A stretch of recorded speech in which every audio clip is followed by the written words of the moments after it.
गौरी पुत्र गणेश भगवान जी की जय। बोलिए श्री लक्ष्मी नारायण भगवान जी की जय। जय श्री कृष्णा, राधे राधे। आज माघ मास के शुक्ल पक्ष की एकादशी तिथि है और इस एकादशी को जया एकादशी के नाम से जाना जाता है। कुछ स्थानों पर इसे जया ग्यारस भी कहते हैं।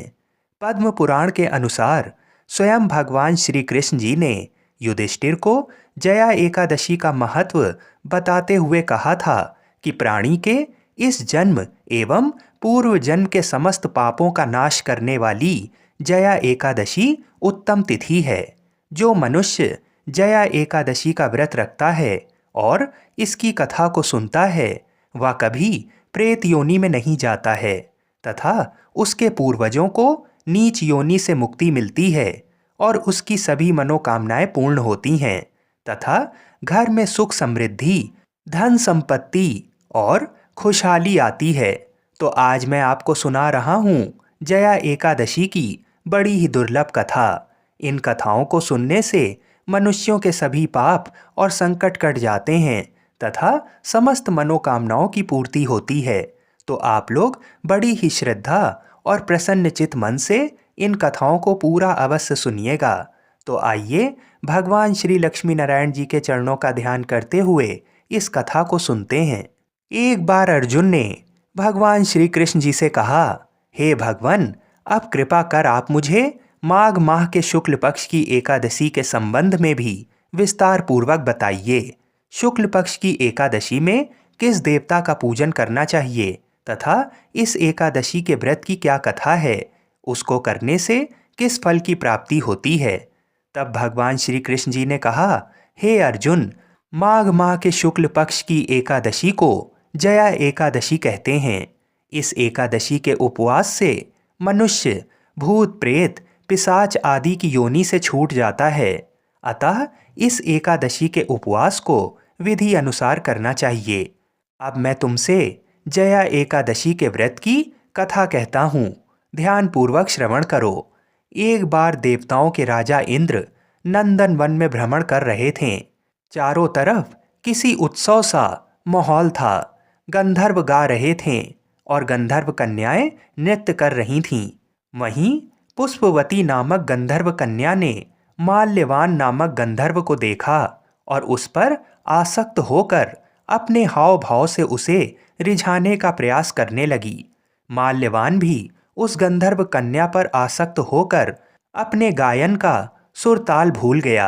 इससे संगीत की लय टूट गई और संगीत का सारा आनंद बिगड़ गया। सभा में उपस्थित देवगणों को ये बहुत बुरा लगा। ये देखकर देवेंद्र इंद्र भी रुष्ट हो गए। संगीत एक पवित्र साधना है। इस साधना को भ्रष्ट करना पाप है। अतः क्रोधवश इंद्र ने पुष्पवती तथा माल्यवान को श्राप दे दिया। संगीत की साधना को अपवित्र करने वाले माल्यवान और पुष्पवती, तुमने देवी सरस्वती का घोर अपमान किया है। अतः तुम्हें मृत्यु लोक में जाना होगा। गुरुजनों की सभा में असंयम और लज्जाजनक प्रदर्शन करके तुमने गुरुजनों का भी अपमान किया है। इसलिए इंद्रलोक में तुम्हारा रहना अब वर्जित है। अब तुम अधम पिशाच असंयमी का सा जीवन बिताओगे। देवेंद्र का श्राप सुनकर वे अत्यंत दुखी हुए और हिमालय पर्वत पर पिशाच योनि में दुखपूर्वक जीवन यापन करने लगे। उन्हें गंध, रस, स्पर्श आदि का तनिक भी बोध नहीं था। वहीं उन्हें असहनीय दुख सहने पड़ रहे थे। रात दिन में उन्हें एक क्षण के लिए भी नींद नहीं आती थी। उस स्थान का वातावरण अत्यंत शीतल था, जिसके कारण उनके रोए खड़े हो जाते थे, हाथ पैर सुन्न पड़ जाते थे, दांत बजने लगते थे। एक दिन उस पिशाच ने अपनी स्त्री से कहा, ना मालूम हमने पिछले जन्म में कौन से पाप किए हैं, जिसके कारण हमें इतनी दुखदाई ये पिशाच योनि प्राप्त हुई है। पिशाच योनि से नरक के दुख सहना कहीं ज़्यादा उत्तम है। इसी प्रकार के अनेक विचारों को कहते हुए अपने दिन व्यतीत करने लगे। भगवान की कृपा से एक बार माघ के शुक्ल पक्ष की जया एकादशी के दिन इन दोनों ने कुछ भी भोजन नहीं किया और ना ही कोई पाप कर्म किया। उस दिन मात्र फल फूल खाकर ही दिन व्यतीत किया और महान दुख के साथ पीपल के वृक्ष के नीचे विश्राम करने लगे। उस दिन सूर्य भगवान अस्ताचल को जा रहे थे। वह रात इन दोनों ने एक दूसरे से सटकर बड़ी कठिनता से काटी। दूसरे दिन प्रातःकाल होते ही प्रभु की कृपा से इनकी पिशाच योनि से मुक्ति हो गई और पुनः अपने अत्यंत सुंदर अप्सरा और गंधर्व की देह धारण करके तथा सुंदर वस्त्रों तथा आभूषणों से अलंकृत होकर दोनों स्वर्गलोक को चले गए। उस समय आकाश में देवगण तथा गंधर्व इनकी स्तुति करने लगे। नागलोक में जाकर इन दोनों ने देवेंद्र इंद्र को दंडवत किया। देवेंद्र को भी उन्हें उनके रूप में देखकर महान विस्मय हुआ और उन्होंने पूछा, तुम्हें पिशाच योनि से किस प्रकार मुक्ति मिली, उसका पूरा वृतांत मुझे बताओ। देवेंद्र की बात सुन माल्यवान ने कहा, हे देवताओं के राजा इंद्र, श्री हरि की कृपा तथा जया एकादशी के व्रत के पुण्य से हमें पिशाच योनि से मुक्ति मिली है। इंद्र ने कहा, हे माल्यवान, एकादशी व्रत करने से तथा भगवान श्री हरि की कृपा से तुम लोग पिशाच योनि को छोड़कर पवित्र हो गए हो, इसलिए हम लोगों के लिए भी वंदनीय हो गए हो, क्योंकि शिव तथा विष्णु भक्त हम देवताओं के वंदना करने योग्य हैं। अतः आप दोनों धन्य हैं। अब आप प्रसन्नता पूर्वक देवलोक में निवास कर सकते हैं। हे अर्जुन, इस जया एकादशी के उपवास से नीच योनि से सहज ही मुक्ति मिल जाती है। जो मनुष्य इस एकादशी का व्रत कर लेता है उसने मानो सभी तप यज्ञ दान कर लिए हैं। जो मनुष्य श्रद्धा पूर्वक जया एकादशी का व्रत करते हैं वे अवश्य ही सहस्त्र वर्ष तक स्वर्ग में वास करते हैं। हे अर्जुन, जिस सभा में अपने से बड़े गुरुजन आदि उपस्थित हों वहाँ प्राणी को संयम और मर्यादा को बनाए रखना चाहिए ताकि गुरुजनों का अपमान ना हो, उनका सम्मान बना रहे। गुरुजनों का अपमान करने वाला मनुष्य घोर नरक का भागी होता है। बोलिए श्री लक्ष्मी नारायण भगवान की जय। बोलिए श्री राधा कृष्ण भगवान की जय। आइए अब मनोकामनाओं की पूर्ति करने वाली बड़ी ही दुर्लभ कथा को सुनते हैं। एक बार देवर्षि नारद जी वैकुंठ धाम गए। वहाँ उन्होंने भगवान श्री लक्ष्मी नारायण जी को नमन किया। नारद जी ने श्री हरि से कहा, प्रभु, पृथ्वी पर अब आपका प्रभाव कम हो रहा है। धर्म पर चलने वालों को कोई अच्छा फल नहीं मिल रहा है। जो पाप कर रहे हैं उनका भला हो रहा है। तब श्री हरि ने कहा, ऐसा नहीं है देवर्षि, जो भी हो रहा है सब नियति के जरिए हो रहा है। नारद जी बोले, मैं तो देख कर आ रहा हूँ, पापियों को अच्छा फल मिल रहा है और भला करने वाले धर्म के रास्ते पर चलने वाले लोगों को बुरा फल मिल रहा है। भगवान ने कहा, कोई ऐसी घटना बताओ। नारद जी ने कहा, अभी मैं एक जंगल से आ रहा हूँ। वहाँ एक गाय दलदल में फंसी हुई थी। कोई उसे बचाने वाला नहीं था।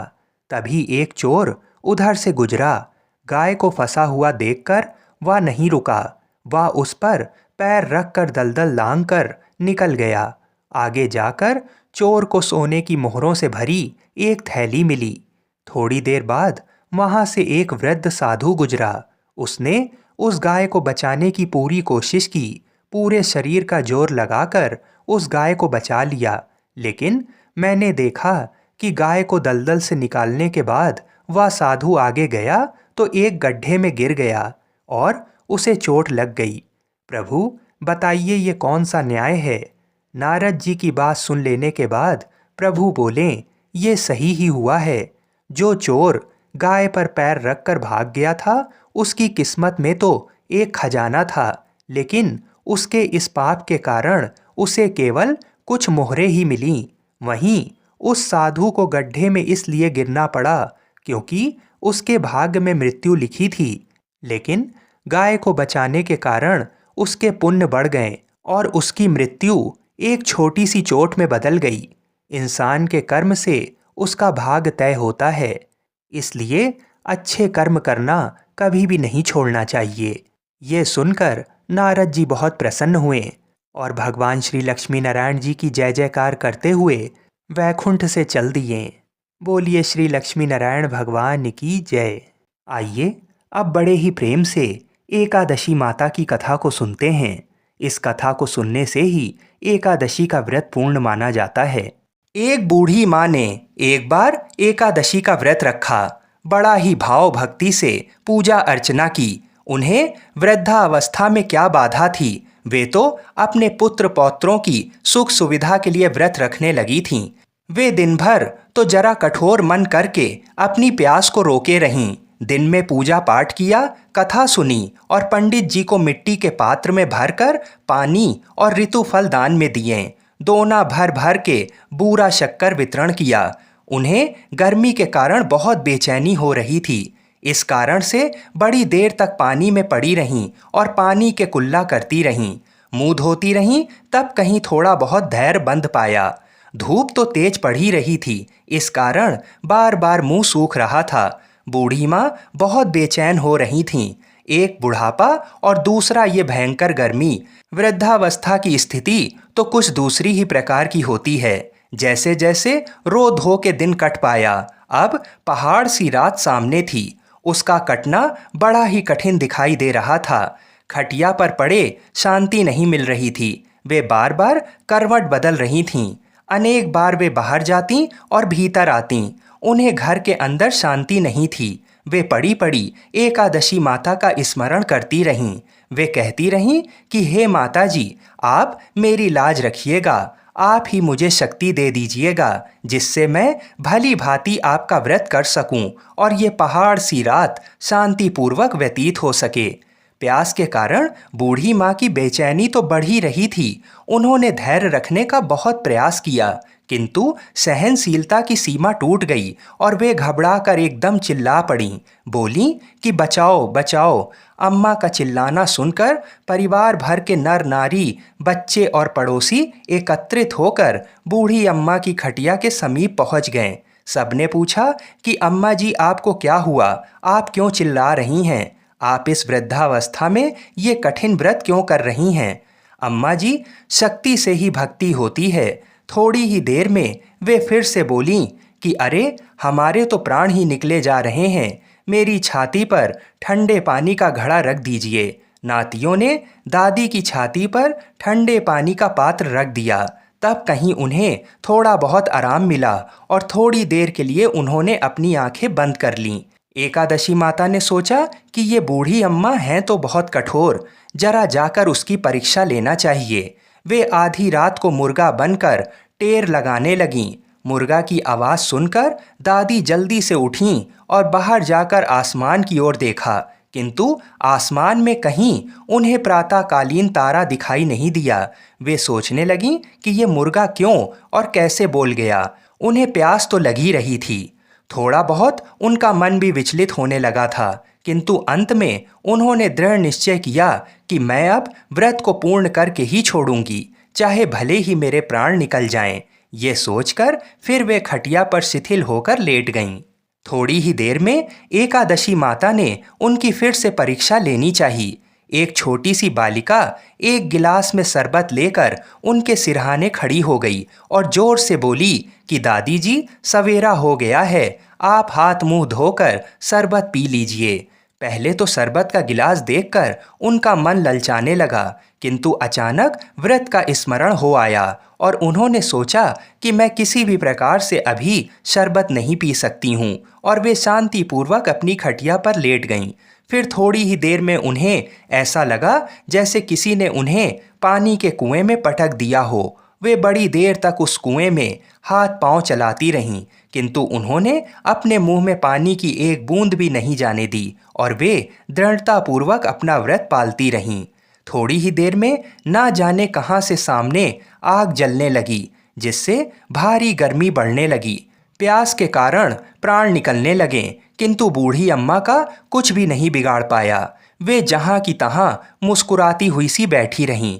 थोड़ी ही देर में बाहर प्रकाश दिखाई देने लगा। ऐसा लगा कि जैसे सवेरा हो गया हो। बूढ़ी अम्मा ने जब बाहर निकल कर देखा तो समझ गईं कि अभी सवेरा होने में 3-4 घंटे की देरी है। ये जानकर वे शांतिपूर्वक इधर उधर घूमने फिरने लगीं। एकादशी माता ये बात अच्छी तरह से समझ गईं कि ये बूढ़ी अम्मा किसी भी प्रकार से अपने व्रत से नहीं टल सकती हैं। वे उनके सत्य व्रत को अच्छी तरह से समझ गईं। सवेरा होते ही बूढ़ी माता ने स्नान किया, भगवान का पूजन पाठ किया, एकादशी माता की कथा सुनी, ब्राह्मणों को दक्षिणा देकर भोजन कराया। तब कहीं उन्होंने जल ग्रहण किया। कन्याओं को भोजन कराने के बाद अम्मा ने स्वयं भोजन किया। उस श्रेष्ठ व्रत के प्रताप से बूढ़ी अम्मा की आयु में वृद्धि हो गई। उनका घर परिवार हरा भरा हो गया। घर में अब उनके कोई अभाव नहीं रहा। वे हर तरह के सुख साधनों से संपन्न हो गईं। नाती नातिनों से उनका घर भर गया और वे उसी दिन से 12 महीने की एकादशी का व्रत करने लगीं। एकादशी माता के व्रत के प्रताप से इस संसार में हर प्रकार के सुख भोग कर अंत में वैकुंठ धाम को चली गईं। जैसे एकादशी माता ने बूढ़ी माता और उनके परिवार को हरा भरा किया, ऐसे ही एकादशी माता हम सभी की मनोकामनाओं को पूर्ण करें। बोलिए श्री लक्ष्मी नारायण भगवान की जय। आइए अब बड़ी ही श्रद्धा और प्रसन्न चित मन से इस मनोकामना को पूरी करने वाली कथा को सुनते हैं। एक बार भगवान श्री हरि विष्णु माता लक्ष्मी जी के साथ हरिद्वार में घूम रहे थे। माता लक्ष्मी ने देखा कि सारे मनुष्य गंगा में नहा नहा कर हर हर गंगे कहते जा रहे हैं, परंतु सभी लोग दुखी और परेशान हैं। तब माता लक्ष्मी ने बहुत ही आश्चर्य से भगवान विष्णु से पूछा, स्वामी, गंगा में इतनी बार स्नान करने पर भी इनके पाप और दुखों का नाश क्यों नहीं हुआ? क्या गंगा में अब सत्यता नहीं रही? भगवान विष्णु बोले, गंगा में तो वही सामर्थ्य है, परंतु इन लोगों ने पाप नाशनी गंगा में स्नान ही नहीं किया, फिर इन्हें लाभ कैसे मिलेगा? माता लक्ष्मी जी ने आश्चर्य से कहा कि स्नान कैसे नहीं किया? सभी तो हमारे सामने ही नहा नहा कर जा रहे हैं, अभी तक तो इनके शरीर भी नहीं सूखे हैं। भगवान विष्णु ने कहा, ये लोग तो केवल जल में डुबकी लगा कर ही आ रहे हैं, तुम्हें मैं कल इसका रहस्य समझाऊंगा। दूसरे दिन बहुत ही जोर से बारिश होने लगी। सारी गलियां कीचड़ से भर गईं। एक चौड़े रास्ते में एक बड़ा सा गड्ढा था। चारों ओर कीचड़ भरी हुई थी और भगवान विष्णु ने लीला रची। वे स्वयं एक बूढ़े आदमी का रूप धारण करके उस गड्ढे में जा गिरे। लक्ष्मी जी को उन्होंने समझाकर पास में बैठा दिया कि देखो, तुम लोगों को सुना सुना कर यूं पुकारती रहो कि मेरे बूढ़े पति अचानक गड्ढे में गिर पड़े हैं। कोई पुण्य आत्मा इनको बाहर निकालकर इनके प्राण बचाओ और हम असहाय दंपत्ति की सहायता करें। और भगवान विष्णु ने यह भी समझा दिया कि जब कोई व्यक्ति गड्ढे में से मुझे बाहर निकालने को तैयार हो, तब इतना और कह देना कि मेरे पति सर्वथा निष्पाप हैं। इन्हें वही व्यक्ति छुए जो खुद भी निष्पाप हो। यदि आप निष्पाप हैं तो उनको हाथ लगाएं, नहीं तो उनके हाथ लगाते ही आप स्वयं भस्म हो जाएंगे। लक्ष्मी जी तथास्तु कहकर गड्ढे के किनारे बैठ गईं और आने जाने वालों को सुना सुना कर भगवान विष्णु की सिखाई हुई बात कहने लगीं। गंगा में नहा नहा कर लोगों के झुंड आ रहे थे और सुंदर युवती को यूं बैठी देखकर कुछ लोगों के मन में पाप आया और कुछ लोगों को धर्म का भय हुआ और कुछ लोग कानून से डरे और कुछ लोगों ने तो लक्ष्मी जी को ये भी कह दिया कि मरने दो इस बुढ़े को, क्यों इसके लिए रोती हो। और कुछ दयालु और चरित्रवान पुरुषों ने उस युवती के पति को बाहर निकालना चाहा, परंतु लक्ष्मी जी के वचन सुनकर वे भी रुक गए। उन्होंने सोचा कि हम गंगा में नहा कर आए हैं तो क्या हुआ, पापी तो हैं ही, कहीं हम सहायता करते समय भस्म ना हो जाएं। उनके पास कई व्यक्ति आए, परंतु किसी को साहस नहीं हुआ। सैकड़ों आए और सैकड़ों ने पूछा और चले गए। संध्या का समय हो चला था। तब भगवान विष्णु ने माता लक्ष्मी से कहा, देखा, आया कोई सच्चे मन से गंगा में नहाने वाला। तब थोड़ी देर बाद एक नवयुवक हाथ में एक लोटा लिए हुआ हर हर गंगे कहता हुआ आया। लक्ष्मी जी ने उसे भी वही बात कही। उस युवक का हृदय करुणा से भर आया और उसने भगवान विष्णु को बाहर निकालने की तैयारी की।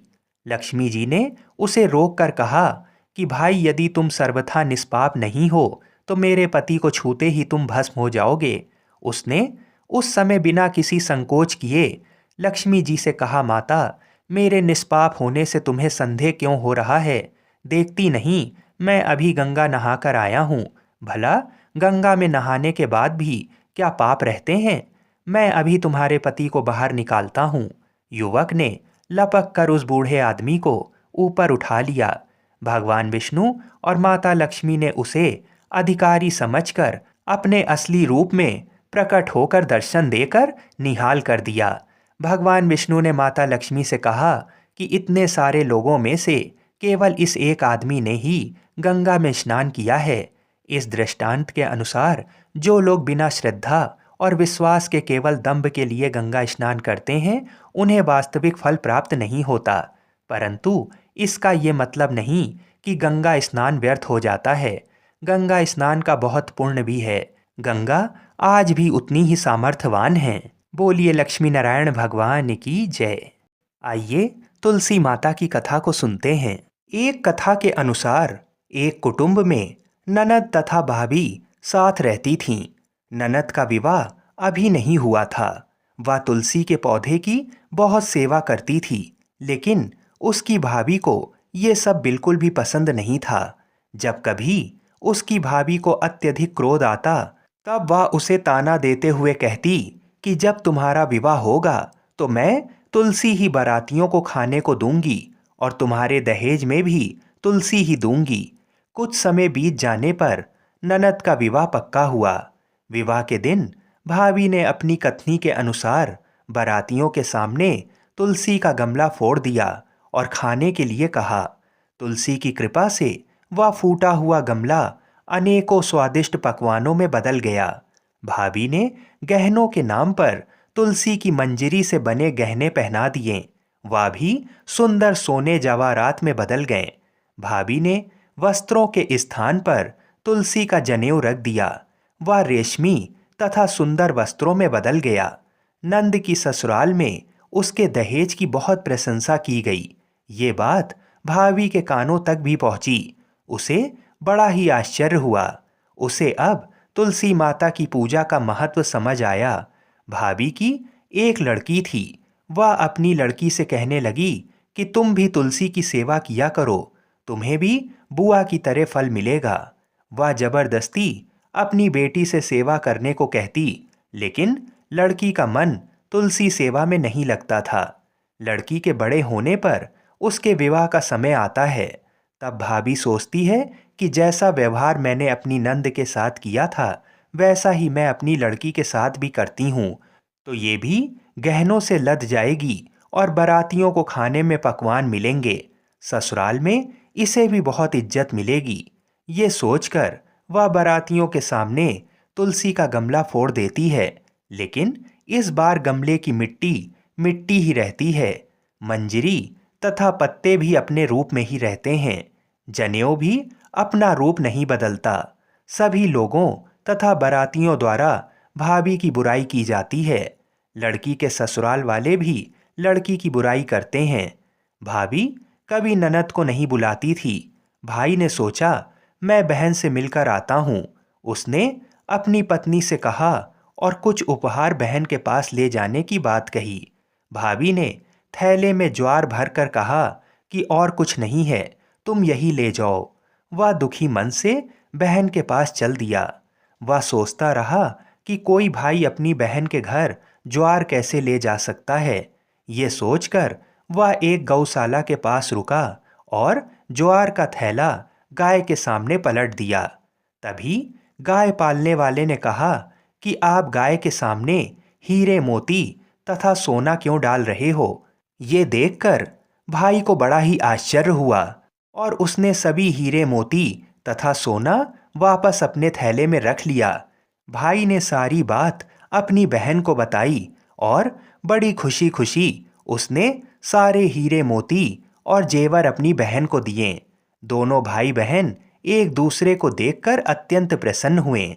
जैसी कृपा माता तुलसी ने नंद पर की, ऐसी ही कृपा सभी पे करना। बोलिए श्री तुलसी शालीग्राम जी की जय। बोलिए श्री लक्ष्मी नारायण भगवान की जय। आइए अब तुलसी विवाह की दूसरी कथा को सुनते हैं।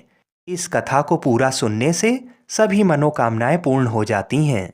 सावर्णी मुनि की पुत्री तुलसी अपूर्व सुंदरी थीं। उनकी इच्छा थी कि उनका विवाह भगवान नारायण के साथ हो। इसके लिए उन्होंने नारायण पर्वत की घाटी में स्थित बद्री वन में घोर तपस्या की। दीर्घकाल तक तपस्या के उपरांत ब्रह्मा जी ने प्रसन्न होकर दर्शन दिया और वर मांगने को कहा। तुलसी जी ने कहा, सृष्टिकर्ता ब्रह्मदेव, आप अंतर्यामी हैं, सबके मन की बात जानते हैं। फिर भी मैं अपनी इच्छा आपको बताती हूँ। मैं चाहती हूँ कि भगवान श्री नारायण मुझे पति के रूप में मिलें। ब्रह्मा जी ने कहा, तुम्हारा अभीष्ट तुम्हें अवश्य मिलेगा। अपने पूर्व जन्म में किसी अपराध के कारण तुम्हें श्राप मिला है। इसी प्रकार भगवान श्री नारायण के एक पार्षद को भी दानव कुल में जन्म लेने का श्राप मिला है। दानव कुल में जन्म लेने के बाद भी उसमें नारायण का अंश विद्यमान रहेगा। इसलिए इस जन्म में पूर्व जन्म के पाप के शमन के लिए संपूर्ण नारायण तो नहीं, नारायण के अंश से युक्त दानव कुल जन्म में उस शापग्रस्त पार्षद से तुम्हारा विवाह होगा। श्राप मुक्त होने पर भगवान श्री नारायण सदा सर्वदा के लिए तुम्हारे पति हो जाएंगे। तुलसी जी ने ब्रह्मा के इस वर को स्वीकार किया, क्योंकि मानव कुल में जन्म के कारण उसे मायावी भोग तो भोगना ही था। तुलसी बद्री वन में ही रहने लगी। नारायण का वह पार्षद दानव कुल में शंखचूर्ण के नाम से पैदा हुआ था। कुछ दिनों के बाद वह भ्रमण करता हुआ बद्री वन में आया।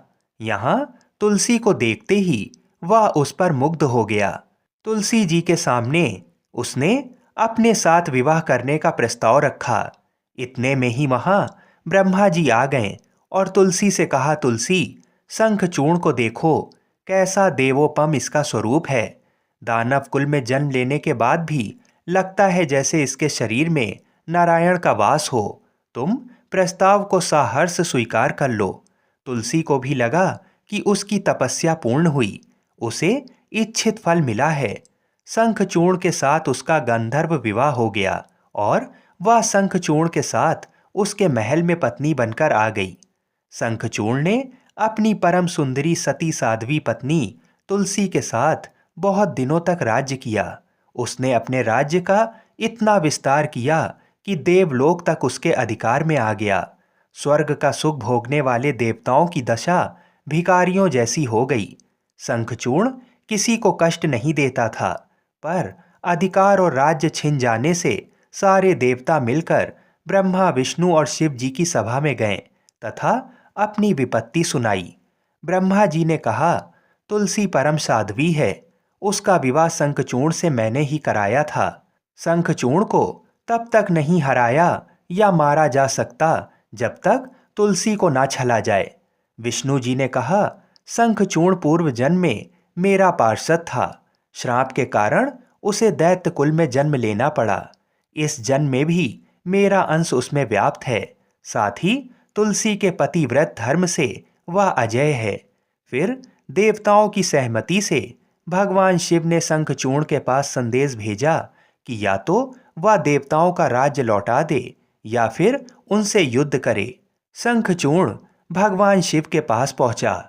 उसने कहा, देवादि देव, आपके लिए देवताओं का पक्ष लेना उचित नहीं है। राज्य बढ़ाना हर राजा का कर्तव्य है। मैं किसी को दुखी नहीं कर रहा हूँ। देवताओं से कहिए वे मेरी प्रजा होकर रहें। मैंने आपका भी कोई अपकार नहीं किया है। हमारा आपका युद्ध शोभा नहीं देता। अगर आप हार गए तो बड़ी लज्जा की बात होगी। मैं हार गया तो आपकी कीर्ति बहुत अधिक नहीं बढ़ेगी। भगवान शंकर हंसने लगे। वे तो सब रहस्य समझते थे। तुलसी और शंखचूर्ण के पूर्व जन्म के श्राप की अवधि लगभग पूरी हो चुकी थी। शिव जी बोले, इसमें कीर्ति और लज्जा की बात नहीं है। तुम देवों का राज्य लौटाकर उन्हें उनके पद पर प्रतिष्ठित होने दो। युद्ध से बचने का यही एक उपाय है। शंखचूर्ण ने कहा, मैंने युद्ध के बल से देवलोक जीता है। कोई उसे युद्ध के द्वारा ही वापस ले सकता है। ये मेरा अंतिम उत्तर है। अब मैं जा रहा हूँ। ऐसा कहकर शंखचूर्ण चला गया। उसने अपनी पत्नी तुलसी को सारी बात बताई और कहा, कर्म भोग सब काल सूत्र में बंधा है। जीवन में हर्ष शोक भय सुख दुख मंगल अमंगल काल के अधीन है। हम तो केवल निमित्त मात्र हैं। संभव है भगवान शिव देवों का पक्ष लेकर मुझसे युद्ध करें। तुम चिंता मत करना, तुम्हारा सती तेज मेरी रक्षा करेगा। दूसरे दिन भगवान शंकर के नेतृत्व में देवताओं ने युद्ध छेड़ दिया। शंखचूर्ण ने भीषण बाणों की वर्षा कर उनका वेग रोका। उसके प्रहार से देवता डगमगाने लगे। उसने दानवी शक्ति का प्रयोग करके मायावी युद्ध आरंभ किया। युद्ध स्थल पर वह किसी को दिखाई नहीं देता था, पर उसके अस्त्र शस्त्र प्रहार कर देवों को घायल कर रहे थे। देवगण अपने अस्त्र चलाएं तो किस पर चलाएं, क्योंकि कोई शत्रु सामने था ही नहीं। कई दिनों तक इस तरह भयंकर युद्ध चला। शंखचूर्ण पराजित नहीं हुआ। तब शिवजी ने विष्णु जी से कहा, हे विष्णु जी, कुछ उपाय करो, अन्यथा मेरा तो सारा यश मिट्टी में मिल जाएगा। भगवान विष्णु ने सोचा, बल से तो शंखचूर्ण को हराया नहीं जा सकता, इसलिए छल का सहारा लेना होगा। उन्होंने तुरंत अपना स्वरूप शंखचूर्ण के जैसा बनाया और अस्त्र शस्त्र से सज्जित हो तुलसी के पास आए। बोले, हे प्रिय, मैं युद्ध जीत गया हूँ। सारे देवता भगवान शंकर समेत हार गए हैं। इस खुशी में आओ मैं तुम्हें अंग से लगा लूं। पति को प्रत्यक्ष खड़ा देख तथा विजय का समाचार सुनकर वह दौड़कर मायावी शंखचूर्ण के गले से लिपट गईं। इस प्रकार पति पत्नी दोनों ने आलिंगन हो खूब खुशी मनाई। पर पुरुष के साथ इस प्रकार के व्यवहार से उसका सती तेज नष्ट हो गया। उसका सती तेज जो शंखचूर्ण की कवच के रूप में रक्षा कर रहा था, वह कवच नष्ट हो गया। शंखचूर्ण शक्तिहीन हो गया। ये जानते ही भगवान शंकर ने अपने त्रिशूल से प्रहार किया। त्रिशूल के लगते ही शंखचूर्ण जलकर भस्म हो गया। शंखचूर्ण की मृत्यु को जानकर विष्णु जी अपने असली स्वरूप में आ गए। सामने अपने पति शंखचूर्ण के स्थान पर भगवान विष्णु को खड़ा देख तुलसी बहुत विस्मित हुई। उनको पता लग गया कि स्वयं नारायण ने उनके साथ छल किया है।